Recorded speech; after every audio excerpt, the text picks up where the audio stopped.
Assalamualaikum warahmatullahi wabarakatuh.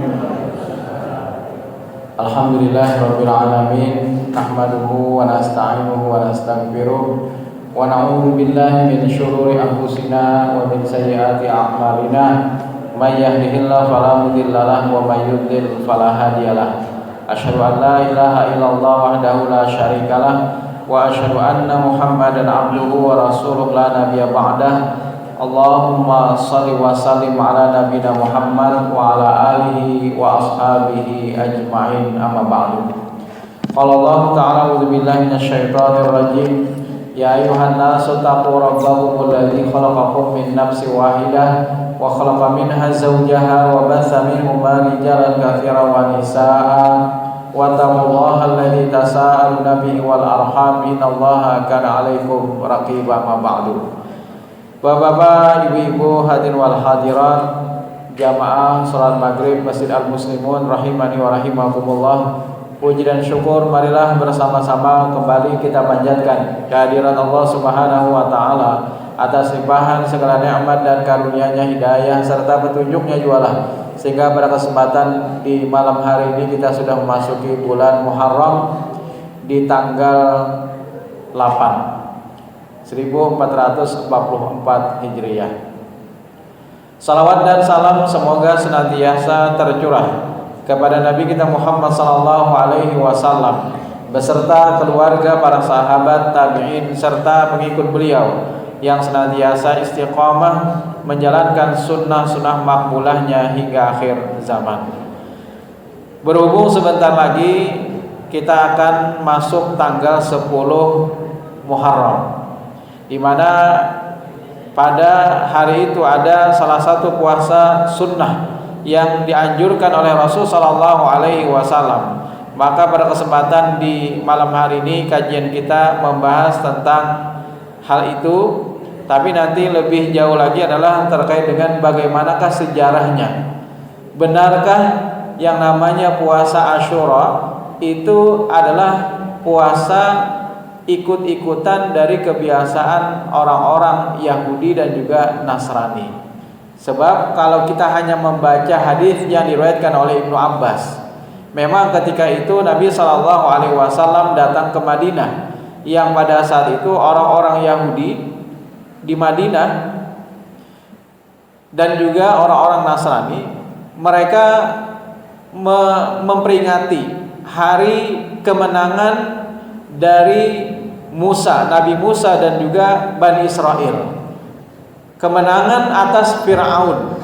Nah, lalu mereka memperingatinya dengan melaksanakan ibadah puasa pada hari itu. Nah, nanti kita akan lacak terkait dengan tarikh atau juga sejarah. Apakah benar demikian bahwa puasa yang dilakukan oleh kita umat Islam yang dituntunkan oleh Rasul sallallahu alaihi wasallam benar atau tidak mengikuti apa yang dilakukan oleh orang-orang Yahudi dan Nasrani? Nah, nanti kita akan bahas. Bapak Ibu hadirin wal hadirat rahimakumullah, bulan Muharram itu adalah salah satu di antara 4 bulan haram yang Allah telah sebutkan di dalam firman-Nya surah At-Taubah ayat 36. A'udzubillahi minasyaitonir rajim. Inna iddatash syuhur indallah itsna asyara syahran. Sesungguhnya iddah itu artinya bilangan. Adat itu bilangan, adadun. Iddatash syuhur, syuhur itu jamak dari syahrun. Syahrun itu artinya bulan. Syuhur itu bulan-bulan. Sesungguhnya bilangan bulan-bulan indallah, di sisi Allah itu adalah itsna asyara syahran, ada 12 bulan. Fi kitabillah, sebagaimana yang telah Allah tetapkan.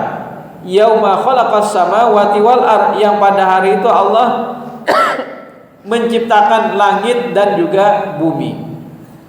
Minha, di antara 12 bulan itu ada arba'atun hurum, ada 4 bulan haram. Nah, 4 bulan haram ini 3 yang bergandengan, 1 yang terpisah. 3 yang bergandengan ini pertama adalah Dzulqa'dah, sudah kita lewati. Kemudian Dzulhijjah itu adalah juga sudah kita lewati akhir tahun kemarin. Kemudian di awal tahun ini kita memasuki yang namanya bulan Muharram. Nah, bulan Muharram. Kalau kita tanya, banyak yang kada hafal misalnya kalender Islam atau Hijriyah, kalender Hijriyah. Kalau bulan Masehi semuanya hafal. Tapi kalau Hijriyah mungkin hanya sebagian yang tidak hafal. Insya Allah semuanya hafal. Sebagian aja yang kada hafal. Muharram, Safar, Rabiul Awal, Rabiul Akhir, Jumadil Ula, Jumadil Akhir, Rajab, Sya'ban, Ramadan, Syawal, Dzulqa'dah, Dzulhijjah. Ada 12 bulan yang telah Allah tentukan. Nah, kemudian yang terpisah itu ada bulan Rajab. Bulan Rajab.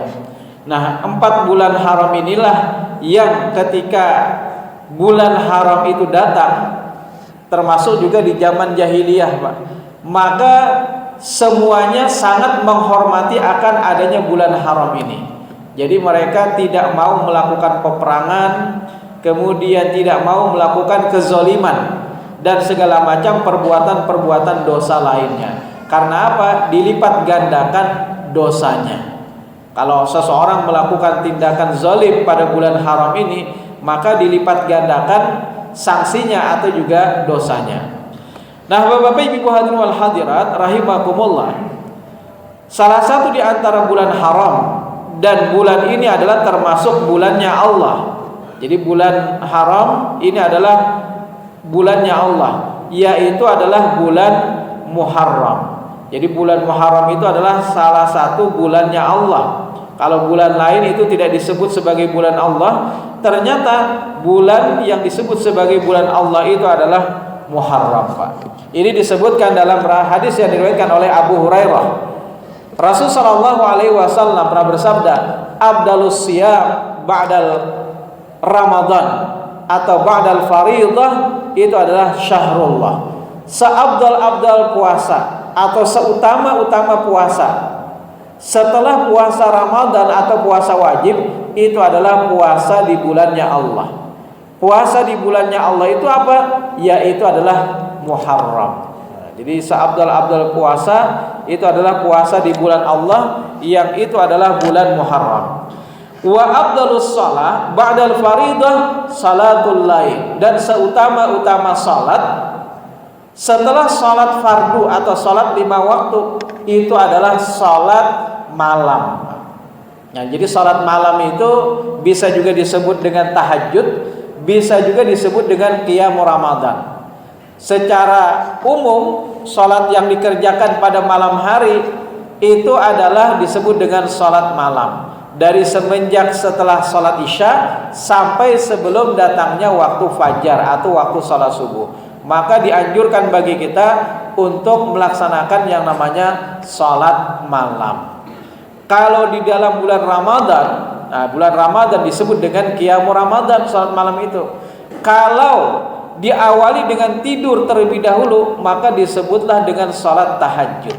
Tapi kalau misalnya Bapak Ibu sekalian kada guring misalnya sampai jam 2 malam, silahkan untuk mengerjakan salat, tapi namanya adalah salat malam. Jadi secara umum sebenarnya intinya maknanya sama, salat malam, salat tahajud, atau juga qiyamul Ramadan. Nah, jadi seutama-utama salat itu adalah setelah salat fardu, salat malam. Bahkan pian salat 5 waktu berjamaah. Dalam hadis Nabi SAW disebutkan, man masya ila salatin maktubatin, barang siapa yang dia salat 5 waktu, Pak, fi jama'atin, berjamaah, maka pahalanya adalah ka'ajri haj, seperti pahala haji, Pak. Luar biasa. Untuk mendapatkan ibadah haji, waktu tunggunya lama, 38 tahun. Kemudian waiting listnya 4.250.000 orang lagi kalau kita daftar hari ini. Tapi ada amalan yang bisa setiap hari kita dapatkan, yaitu adalah pahala yang semisal dengan haji kalau kita sholat 5 waktu berjamaah, Pak, terutama di masjid. Man masya. Jadi barang siapa yang dia berjalan, walaupun disebutkan masya itu secara bahasa berjalan, tapi tidak dalam menyempitkan arti hanya berjalan kaki.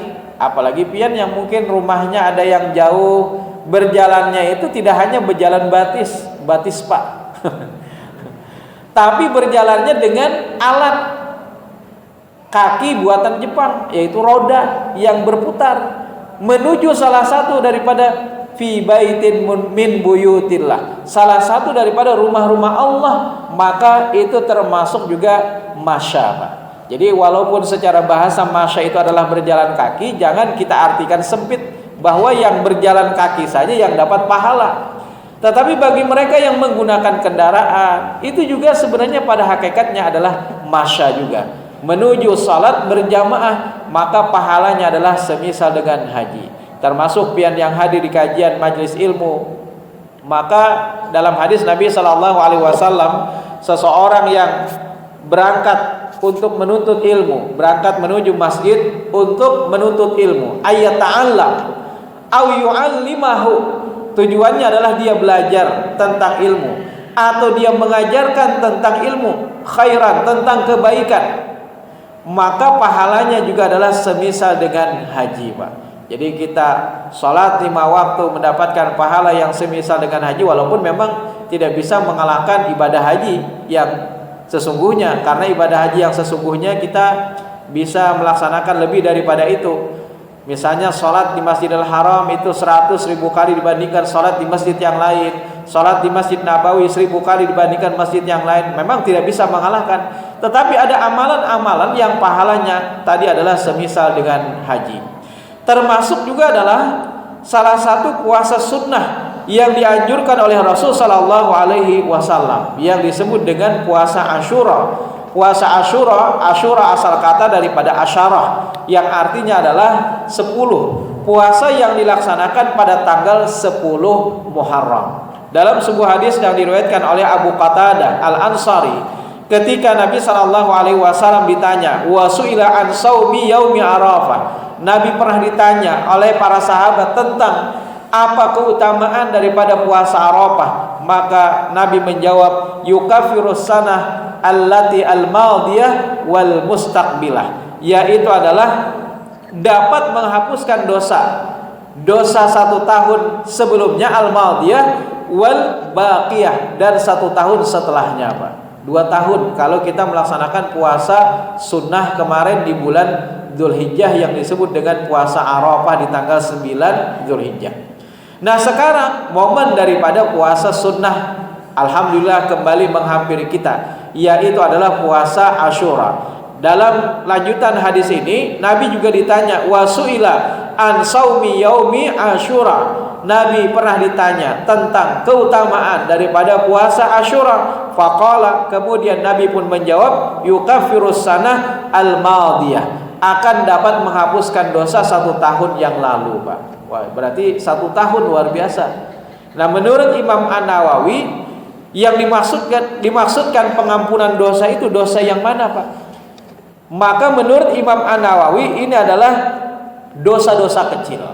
Jadi dosa-dosa kecil saja yang diampuni, sementara dosa-dosa besar itu tidak, kecuali kita memohon ampun atau bertaubat kepada Allah. Tetapi menurut Ibnu Taimiyah, secara mutlak hadis ini tidak membatasi mau dosa besar atau juga dosa kecil. Maka apabila seseorang melaksanakan puasa Asyura, Allah akan ampuni dosa-dosanya. Luar biasa, inilah keutamaan daripada puasa Asyura. Bapak Ibu hadirin wal hadirat rahimakumullah. Pada awal tadi ulun menyampaikan bahwa benarkah puasa Asyura itu berasal dari kebiasaan orang-orang Yahudi, ikut-ikutan dari apa yang telah dirayakan oleh orang-orang Yahudi. Memang suatu ketika dalam riwayat Ibnu Abbas disebutkan. Jadi dalam riwayat Ibnu Abbas dia berkata bahwa ketika Nabi SAW melaksanakan puasa pada hari Asyura, dan beliau pun memerintahkan kaum muslimin pada saat itu untuk melakukannya. Ini ketika Nabi sudah sampai di Madinah, ketika Nabi sudah berhijrah ke Madinah. Pada saat itu Nabi juga mengabarkan kepada para sahabat untuk melaksanakan puasa di tanggal 10 Muharram. Akhirnya pada saat itu sebagian daripada sahabat mengetahui bahwa orang-orang Yahudi dan orang-orang Nasrani mereka juga melaksanakan puasa dalam rangka yu'azzim, mengagungkan hari tersebut. Ya Rasulullah, mereka bertanya, wahai Rasul, innahu yaumun tu'azzimuhul yahud wan nasara. Sesungguhnya hari itu, hari yang kau perintahkan berpuasa Asyura itu, ternyata itu adalah hari yang dimuliakan, dirayakan, diagungkan oleh orang-orang Yahudi dan juga orang-orang Nasrani. Kemudian Rasul sallallahu alaihi wasallam pun bersabda, fa idza kana al-am al-muqbil, kalau seandainya tahun depan tiba, maksudnya aku masih ada tahun depan, insya Allah, kalau Allah menghendaki Pak. Nah ini Pak, dapat kita ambil hikmah dari hadis ini. Seorang nabi dan rasul saja itu tidak mengetahui akan umur Pak. Apalagi kita manusia biasa. Kita manusia biasa. Maka kalau ada orang yang menganggap dia bisa menebak akan nasib seseorang, dia bisa menebak akan peruntungan seseorang, dia bisa menebak akan umur seseorang atau rizki seseorang, maka yakinlah bahwasanya dia adalah pembohong Pak. Itu biasanya siapa Pak? Biasanya adalah dukun, kahin. Kahin itu artinya dukun. Dia bisa menebak kamu peruntungannya di air, kamu peruntungannya di darat, kamu peruntungannya bekerja seperti ini. Itu bohong semuanya Pak. Dari yang dia dapatkan kabar dari syaitan atau jin, dari 1000 kebohongan, paling yang benar itu mungkin hanya 1-2, dan itu pun hanya kebetulan. Bahkan dalam hadis Nabi Shallallahu Alaihi Wasallam, barang siapa yang datang ke dukun kemudian percaya dengan apa yang disampaikannya, maka dia telah kafir terhadap apa yang telah disampaikan kepada Rasul Shallallahu Alaihi Wasallam. Barang siapa yang mendatangi dukun, maka tidak diterima salatnya selama 40 waktu. Ada yang menyebutkan juga 40 tahun. Ini luar biasa. Jadi jangan sampai kita percaya, karena apa? Pasti dusta, pasti bohong. Kadzibun, dia adalah pembohong. Nah, Bapak Ibu hadirin wal hadirat rahimakumullah, Nabi dan Rasul pun tidak mengetahui akan berita-berita gaib kecuali mereka mendapatkan kabar dari Allah Subhanahu wa taala. Misalnya tentang Ashabul Kahfi. Pada saat itu Nabi Shallallahu Alaihi Wasallam pun berkata, besok aku akan kabarkan tentang berita Ashabul Kahfi.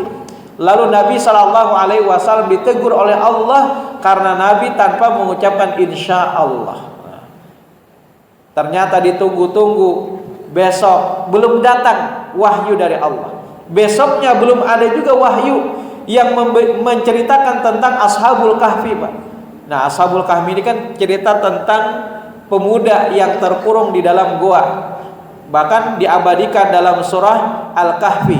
Sunnahnya bagi kita membaca surah Al-Kahfi itu di hari Jumat, di hari Jumat. Apalagi kalau kita mampu untuk menghafal. Satu riwayat menyebutkan 10 ayat pertama daripada surah Al-Kahfi. Riwayat yang lain menyebutkan 10 terakhir daripada surah Al-Kahfi. Maka dia dijauhkan daripada fitnah ad-dajjal. Nah, bagi kita yang ada waktu, maka sunnahnya membaca surah Al-Kahfi di hari Jumat.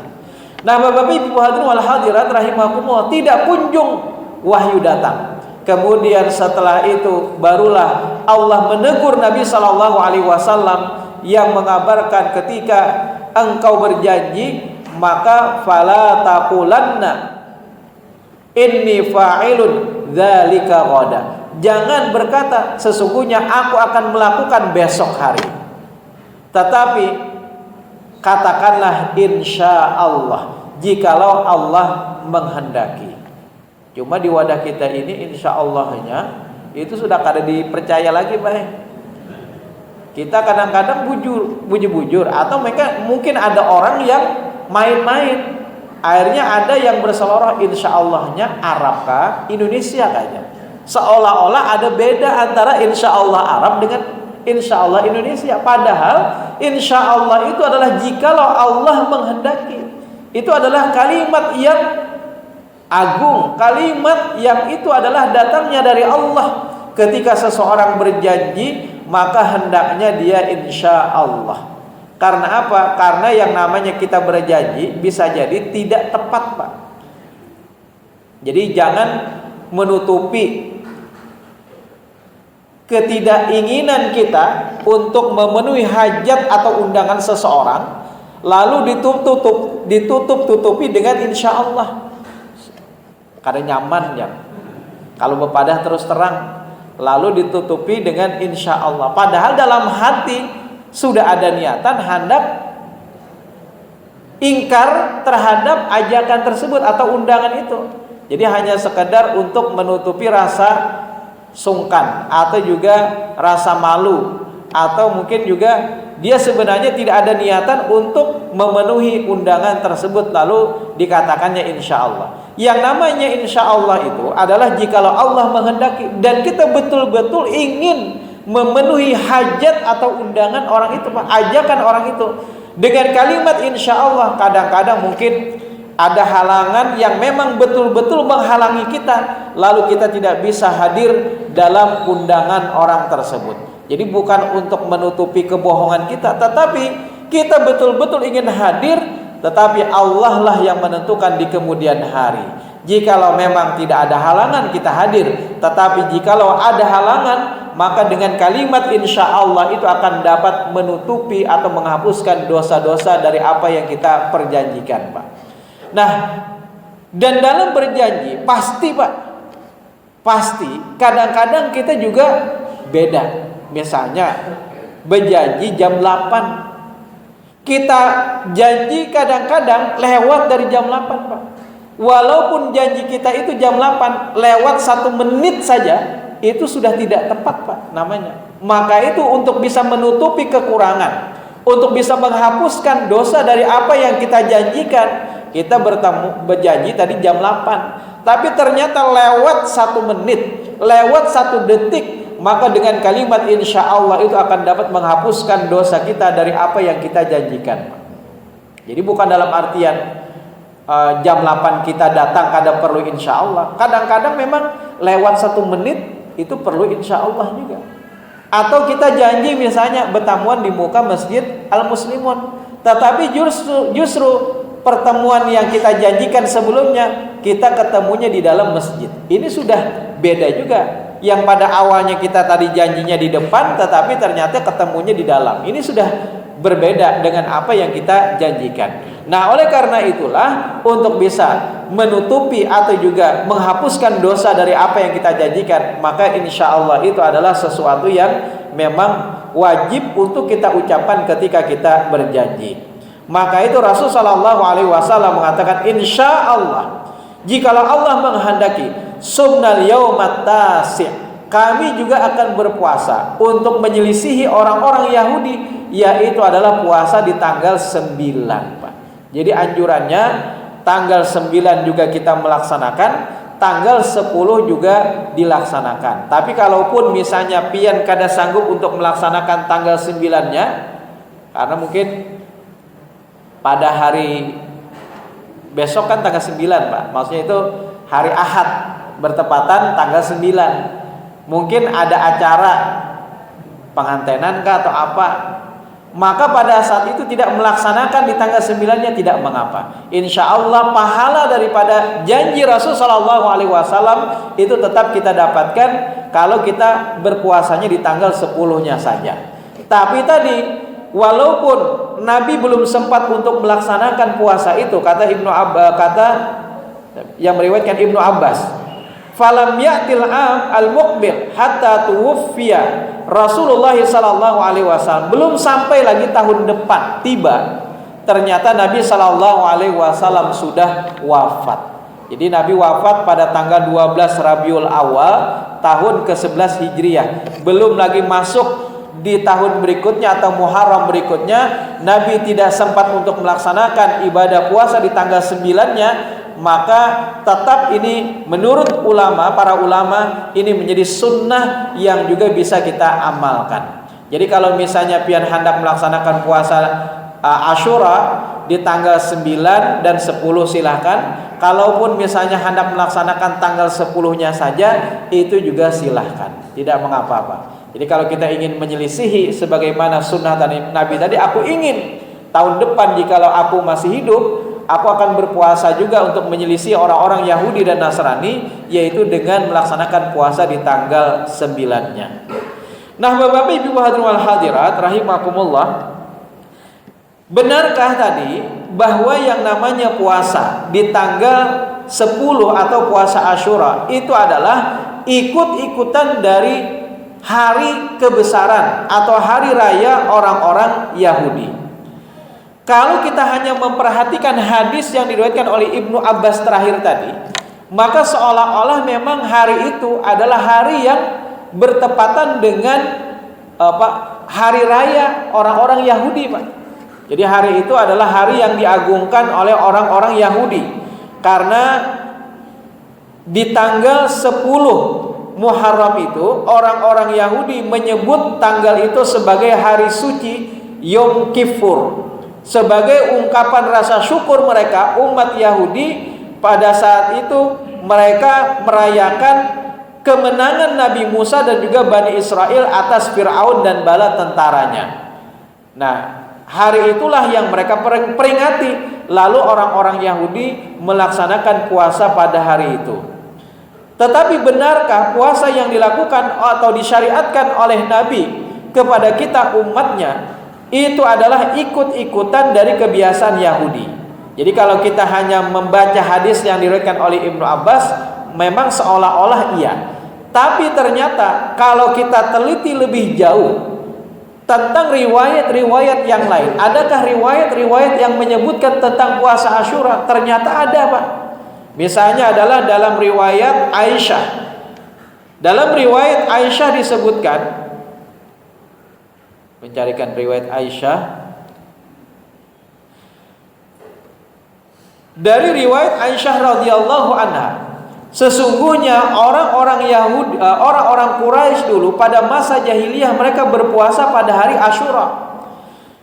Rasulullah SAW pun memerintahkan untuk berpuasa pada hari itu hingga turunnya perintah puasa Ramadan. Jadi pada hari itu orang-orang Quraisy juga mereka melaksanakan puasa.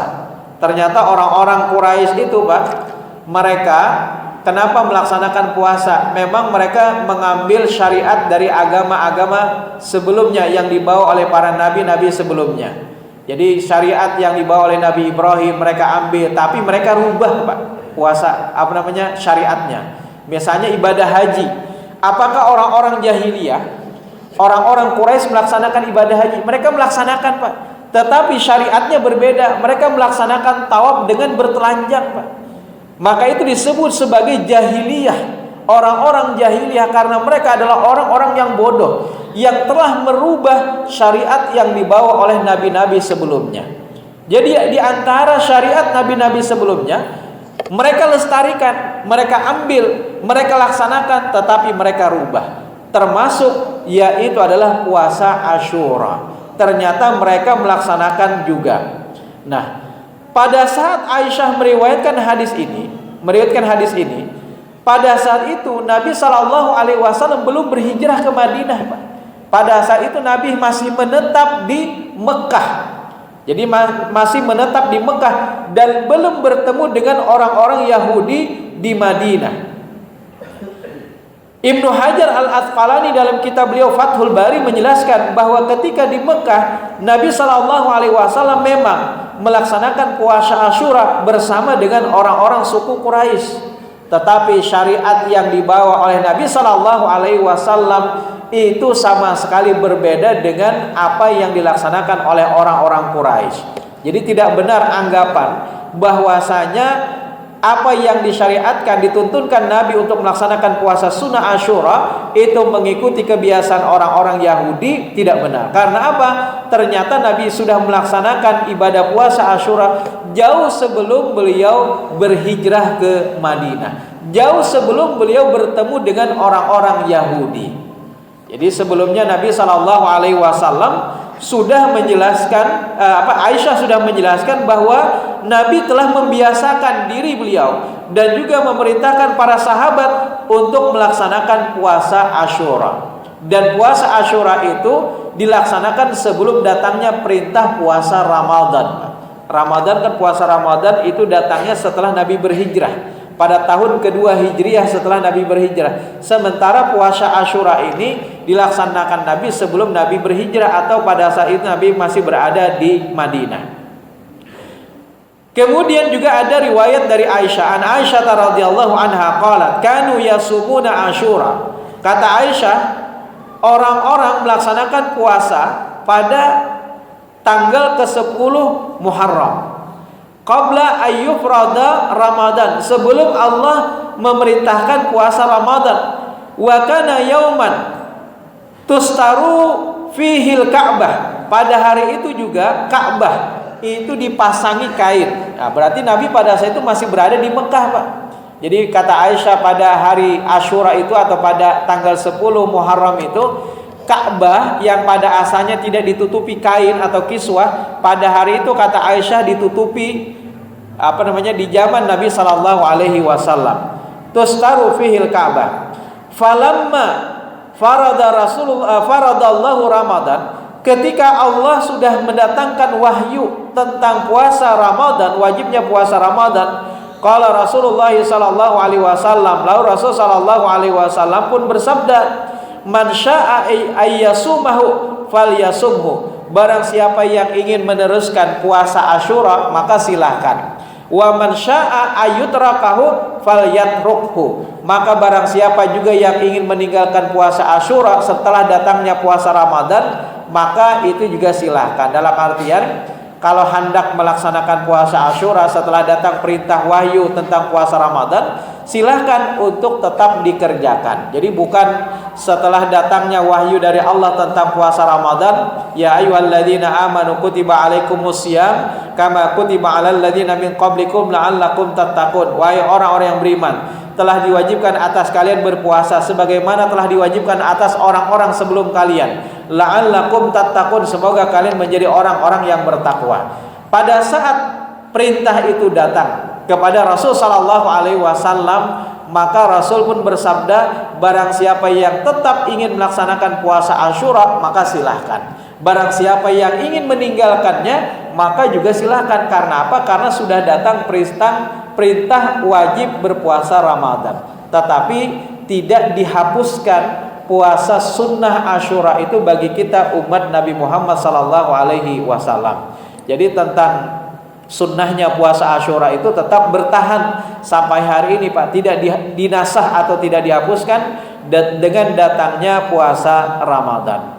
Nah, Bapak-bapak, Ibu hadirin wal hadirat rahimani wa rahimakumullah, kemudian dengan adanya keterangan yang ada dalam riwayat-riwayat Aisyah tadi telah menetapkan atau menjelaskan kepada kita bahwa apa yang dilaksanakan oleh Rasul sallallahu alaihi wasallam dan juga para sahabat melaksanakan puasa hari Asyura itu adalah bukan ikut-ikutan agama lain, tetapi itu adalah betul-betul perintah yang datangnya dari Allah Subhanahu wa taala. Jadi karenanya Nabi Muhammad sama sekali tidak mengikuti tradisi atau kebiasaan orang-orang Yahudi. Karena apa? Karena sebelum beliau mendapatkan kabar bahwasanya orang-orang Yahudi di Madinah itu melaksanakan atau memperingati hari tanggal 10 itu, ternyata pada saat Nabi sebelum berhijrah, Nabi sudah membiasakan untuk melaksanakan puasa Asyura tersebut. Nah, Bapak-bapak, Ibu hadirin wal hadirat rahimani wa rahimakumullah, berarti memang puasa Asyura itu betul-betul datangnya dari Allah. Kemudian dikhabarkan kepada Rasul sallallahu alaihi wasallam dan Rasul sallallahu alaihi wasallam menginginkan kepada kita umatnya untuk dapat melaksanakan salah satu daripada puasa sunnah ini. Nah, kemudian selanjutnya adalah termasuk juga tadi kabar daripada Ibnu Abbas. Ketika Ibnu Abbas para sahabat memberitahukan kepada Nabi bahwa ketika Nabi sampai di Madinah, Nabi dihabarkan bahwa orang-orang Yahudi mereka mengagungkan hari itu karena itu adalah hari kebesaran mereka. Lalu untuk menyelisihi dari apa yang dilakukan oleh mereka, Nabi SAW pun menuntunkan kepada kita untuk bisa melaksanakan puasa di tanggal 9-nya. Nah, Bapak Ibu hadirin wal hadirat rahimani wa rahimakumullah, itu yang mungkin bisa kita bahas pada kesempatan di malam hari ini. Jadi sebentar lagi insyaallah tanggal 9 akan datang, yaitu pada hari Ahad. Jadi hari ini sudah tanggal 8, besok tanggal 9, maka anjurannya bagi kita untuk dapat menyelisihi sebagaimana sunnah yang menjadi cita-cita Nabi tadi, walaupun Nabi belum sempat untuk melaksanakannya. Jadi sunnah itu memang ada beberapa kategori, Pak. Ada sunnah fi'liyah, sunnah perbuatan Nabi. Ada juga sunnah qauliyah, ucapan Nabi. Ada juga sunnah takririyah. Takririyah itu artinya ketetapan Nabi. Misalnya ada seorang sahabat melaksanakan suatu perbuatan, Nabi tidak melarang, Nabi tidak melarang, Nabi juga tidak memerintahkan.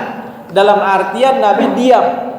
Maka diamnya Nabi itu dianggap beliau setuju dengan apa yang dilakukan oleh sahabat tadi.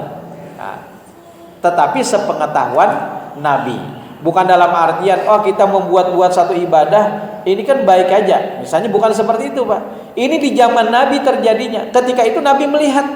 Beda dengan kita misalnya, kalau kita membuat-buat satu syariat, satu tuntunan, satu ibadah yang Nabi tidak ada di hadapan kita, bagaimana Nabi mau menyetujui?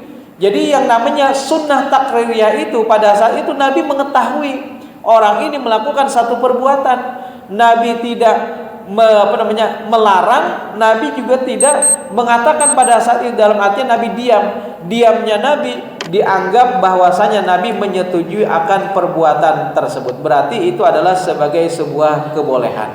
Jadi bukan kita saat ini lalu kita membuat-buat.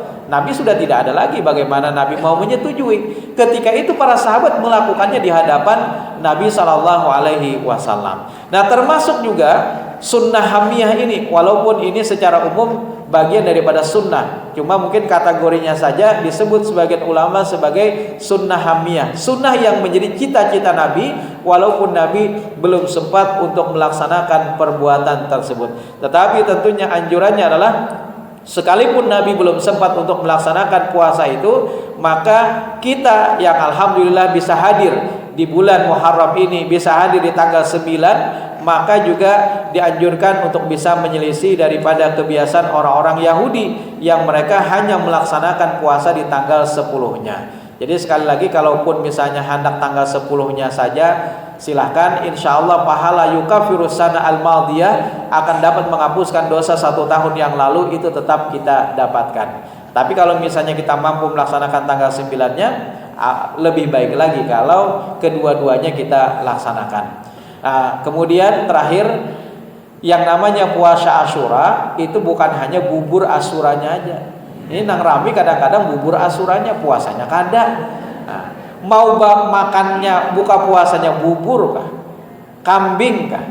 Apakah? Yang penting puasanya itu dilaksanakan. Demikian yang bisa lu sampaikan, lebih dan kurangnya mohon maaf. Subhanakallahumma wa bihamdika asyhadu an la ilaha illa anta astaghfiruka wa atubu ilaik. Wassalamualaikum warahmatullahi wabarakatuh.